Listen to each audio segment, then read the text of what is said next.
Welcome to Slash Bash, where today I am bringing you another Petty Revenge Reddit video. Neighbor claims public road as their private parking spots. My neighbor across the street has a big family. It's one of those multi-generational homes with 3 stories and 10 rooms, and at least 15 people live at that house. When they have family gatherings, the kids also bring their boyfriends or girlfriends or buddies, etc. over, so their vehicles would take up the entire street. If you've ever lived close to a school, you will know that at 3 p.m., the street is filled with parents trying to pick up their kids, so have fun parking a block away. That's what it feels like sometimes. My neighbor feels that they are entitled to the parking spots in front of their home, and not just the spot directly in front, but also the 6 to 8 spots across the street and nearby, because yesterday I came home to find orange cones out front on both sides of the street. Guess what I did? I drove over 4 of those cones and parked, then threw the cones on my side of the street into their yard. This morning before work, I found an invoice from said neighbor for the damaged cones plus a polite and well-written note threatening the wellness of my vehicle.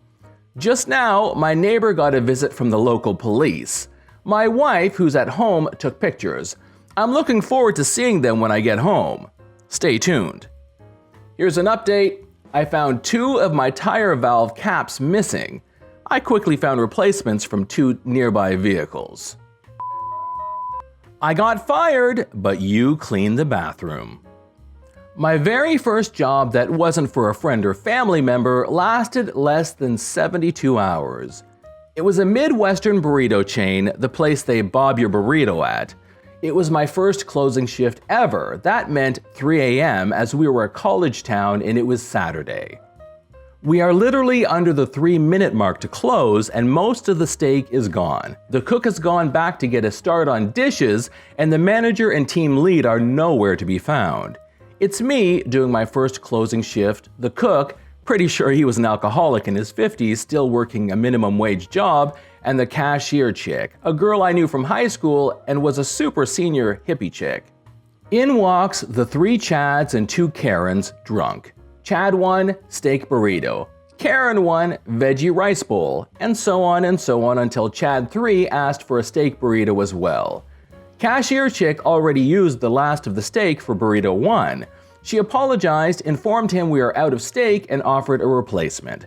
Chad 3 was having none of it and started whining for a manager, a discount, and for extra steak, you know, the steak that Chad 1 was munching down.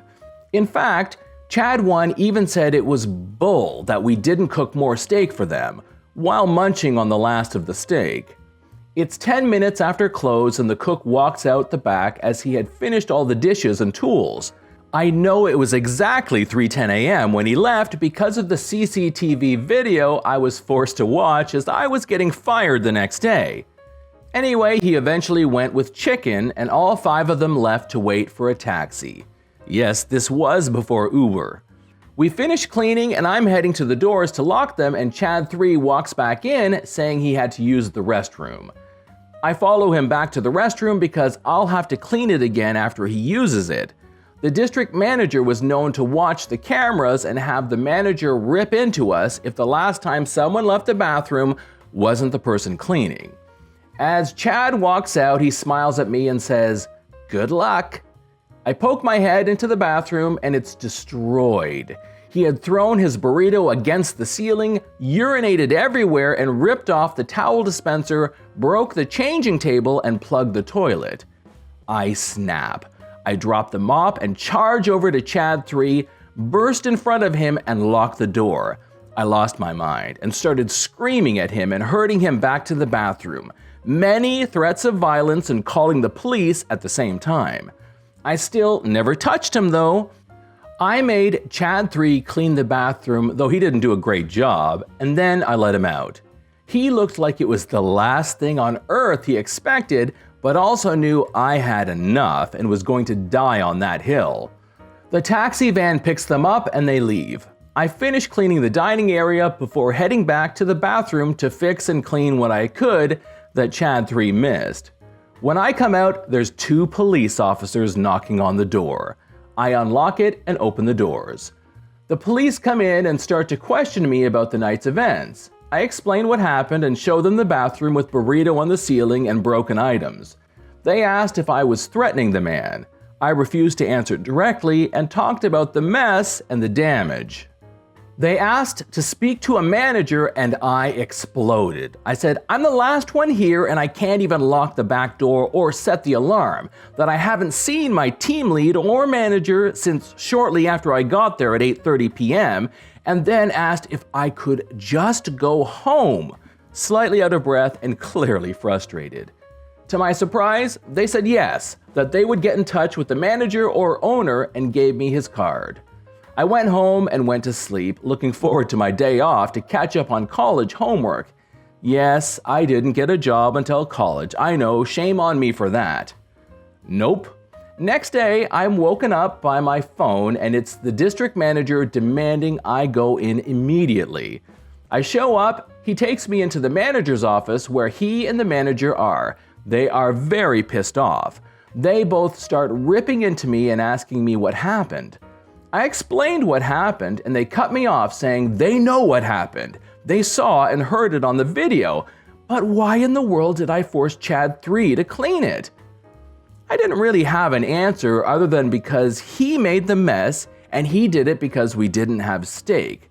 Then I mentioned that it was my 3rd day and we had no leadership on duty. I was fired. To be fair, I did expect to get fired during my next shift. I didn't expect to be called in. Lol, they had to pay me the entire day that day, though it really wasn't much. The team lead ended up getting fired and the manager moved to the next town.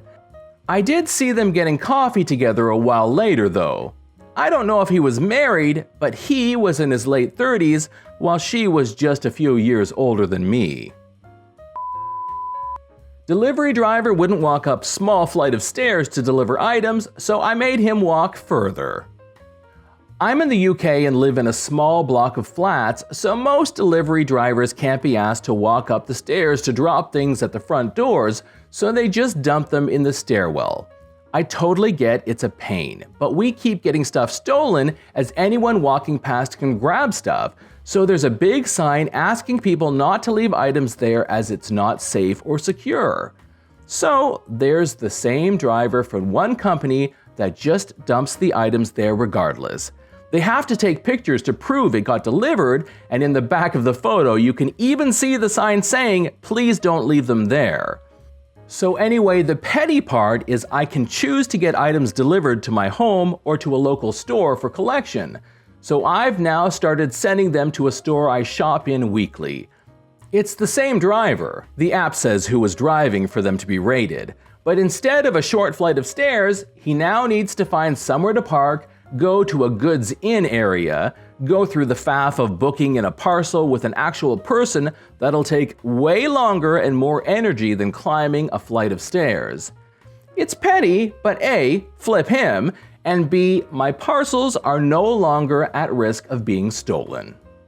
This is John from /bash. Thanks for watching. If you've enjoyed the video and want to be the first to know when the next one drops, then subscribe. I'd love for you to drop a like, share it with your friends, and I'll see you in the next one.